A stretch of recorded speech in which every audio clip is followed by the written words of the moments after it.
Welcome to the Forza Horizon 3 Tuning Guide.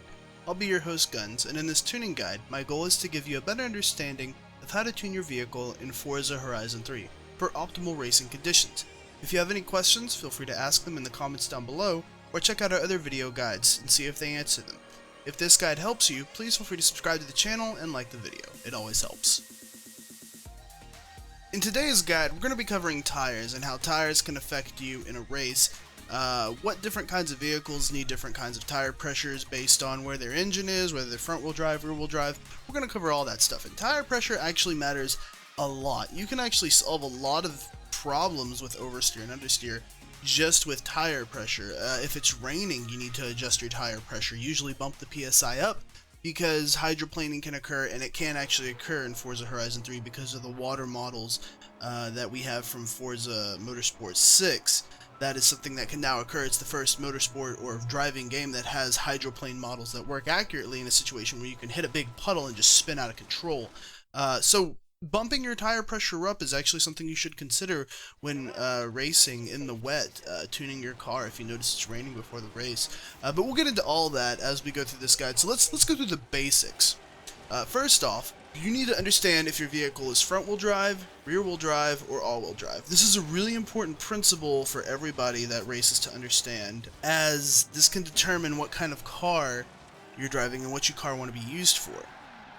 Rear-wheel drive vehicles tend to oversteer, meaning that the back end tends to swing out more towards the front, in front of the front end. You tend to lose position a little bit. You go sideways. Front-wheel drive vehicles understeer, meaning that they will turn the wheel a certain amount, and the wheels will actually point in that direction, but they will not move in that direction. They'll continue to plow forward. They're pull wide. And then there's all-wheel drive cars. And all-wheel drive cars can do both, depending on how your setup is. And there are things you can do to adjust to get them to do both. You can adjust all-wheel drive cars to be the perfect amount of a oversteering drifter, or you can adjust it so that they're very front-end heavy, and they tend to pull wide with understeer. Couple of rules of thumb which do have exceptions, so when you see the exceptions, don't say, "Oh, he's wrong, he's an idiot, he doesn't know what he's talking about." There are exceptions to these rules, but these are some rules, some general guidelines you should follow. Generally, whatever wheels are your driving force, meaning if you have a car that is rear-wheel drive, the rear wheels are the driving force. The driving force wheels will have a higher PSI than non-force wheels, meaning the front wheels, which have no force applied to them at all, they're simply there for the steering. In an all-wheel drive car, generally your wheels will be about the same PSI all around. It will change a little bit based on the placement of your engine, which is the big part here that we're worrying about. While sports cars try to distribute weight as evenly as possible for a good center of gravity and a lower center of gravity, they can never be perfect. We're looking to compensate for where that extra weight is. So for instance, let's say your car is a front-wheel drive car. Now, if your car is a front-wheel drive car, that more than likely means your engine is in the front. I've yet to see, actually that's a lie, I have seen a few front-wheel drive cars that have an engine in the back, but they're usually Italian small and one-offs, never really made again, very few and far between. But generally, if your wheels are front-wheel drive, or if your car is front-wheel drive, then your engine is going to be in the front.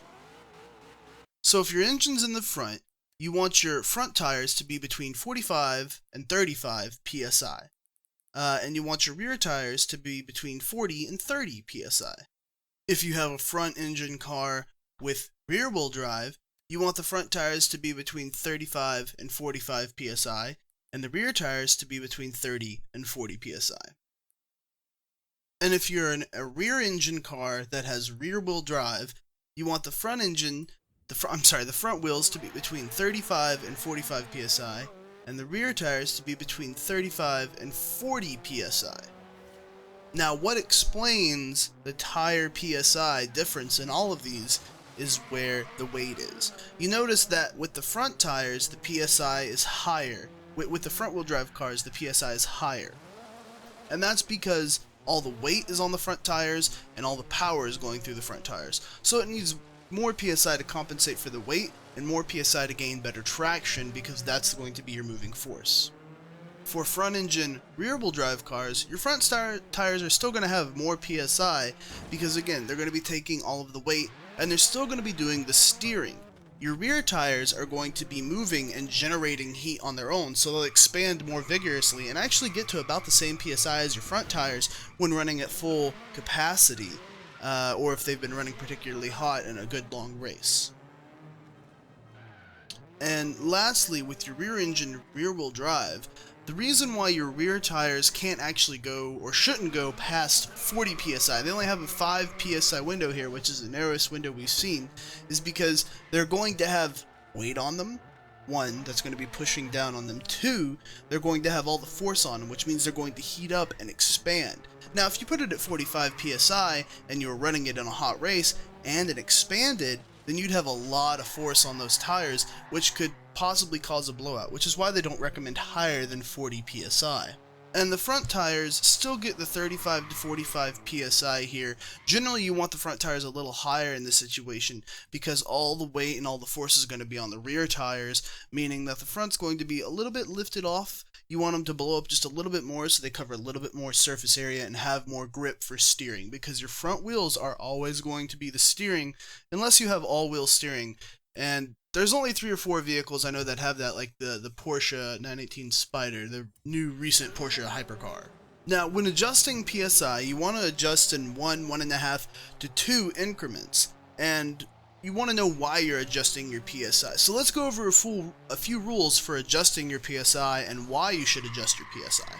So let's say your car is understeering a lot. One way to fix this would be to increase your front tires PSI. So you have a front wheel drive car that's pulling wide a lot, and you can't just get it to not go in a straight line. You want to decrease the amount of understeer you have. For this, you want to increase your front tire pressure's PSI. This is going to give it more grip and allow it to pull through the corners better. A lot of understeer can be attributed to this. Now, if you increase your PSI a lot and you're still having some understeer issues, don't increase your PSI any further. You can start to make unstable situations and the vehicle will react spontaneously. At that point, you need to start looking at other tuning options, which you can find later on in other guides. But if you're still having understeer, there's 2 things you can do to try to decrease understeer with PSI. With your front tire pressure, you want to increase your front tire pressure, make it higher to get rid of the understeer. And for your rear tire pressure, you want to make it lower because that'll make it less grippy, meaning it's not going to help push the vehicle forward. Rear tires that have a high PSI can sometimes grip a little bit too well, and they'll help push the front wheel drive vehicle forward as opposed to letting the front tires grip and turn. So increase your front tire PSI and decrease your rear tire PSI if you're having too much understeer. What if you're having too much oversteer? It's exactly the opposite. If you're having too much oversteer, decrease your front tire's PSI and increase your rear tire PSI. Now this sounds counterproductive for most of you that think about it, but what's going to happen is your rear tires will grip better and they will help push the car forward through the corner in the direction that it's facing. With a lower PSI, they don't grip as well and the back end will swing out wildly. You want the back end to grip more and the front end to grip less. So decrease the PSI of the front end and increase the PSI of the back end.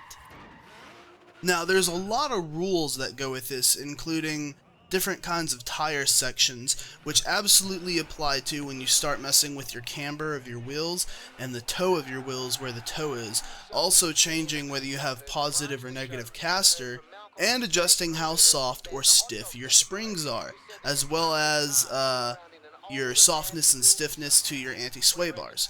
All those things I listed are separate categories that are going to come in later videos that I'll have links here at a point for you to refer to if you have questions about those. But for now, just stick to the PSI. A few last things on PSI that are fairly complicated, but we're not going to dive too deep into. When it comes to driving in the wet or the rain, you do want to increase your PSI by about 6 to 10 PSI unless you're already running at the maximum, which generally if you're running at the max PSI, you want to start looking at other options to decrease your understeer or oversteer, whichever you're having issues with. But you do want to increase your tire pressure from about 6 to 10 psi for a couple of reasons. When you're racing in the rain, water can form a wedge that develops between the tire and the road surface. This wedge can actually lift off the tire from the road and eliminate traction entirely. Increasing the tire pressure rounds the profile of the tire by decreasing the deflection of the tire, and the deflection is as it moves and as it spins. This will result in a smaller contact patch, narrower or shorter. It also helps to keep the grooves in the tread open so they can channel the water out of the tire by flattening the tire out, increasing its PSI. So if you notice that it's raining in a race beforehand, might carefully bump it up 4 to 5 minimum PSI. 6 is a good middle area.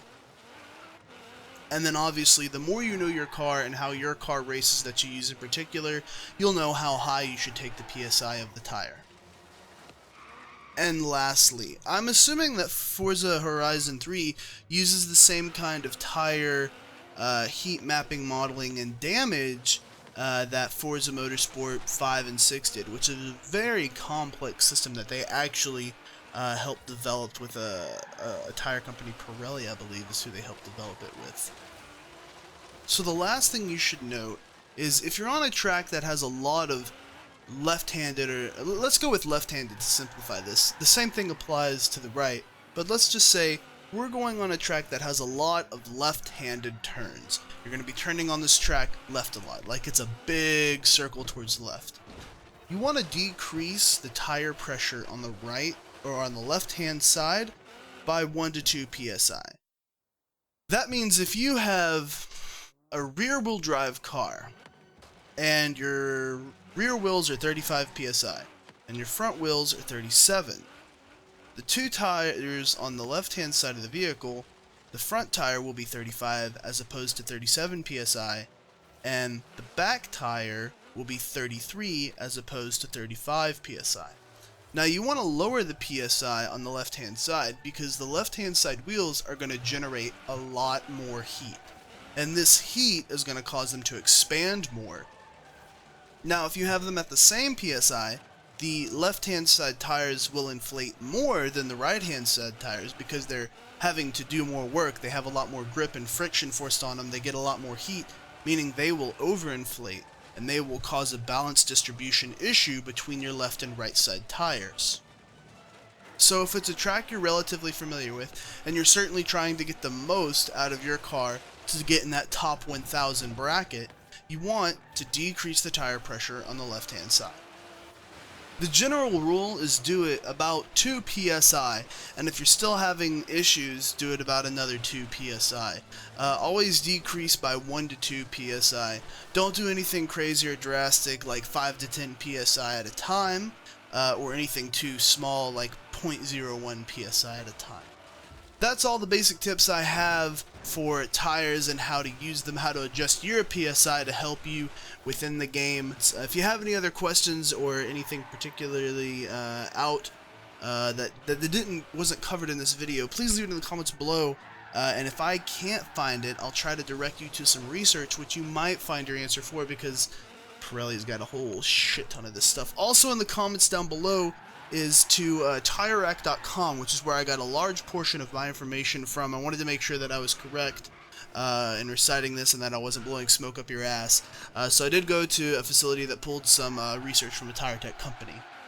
That link will be in the description below for you guys, as well as links to the Facebook, the Twitter, the Patreon, the Twitch, and the Green Man Gaming. Those links below help support the channel, particularly the Patreon and the Green Man Gaming. If you'd like to help support the channel on a monthly basis, you can buy games from Green Man Gaming. We'll get a small bit of that. And you can also go sign up on the Patreon. That comes directly to us, and every single bit helps, and it's always appreciated, guys. You can come watch me race on Twitch and do other crazy fun video games.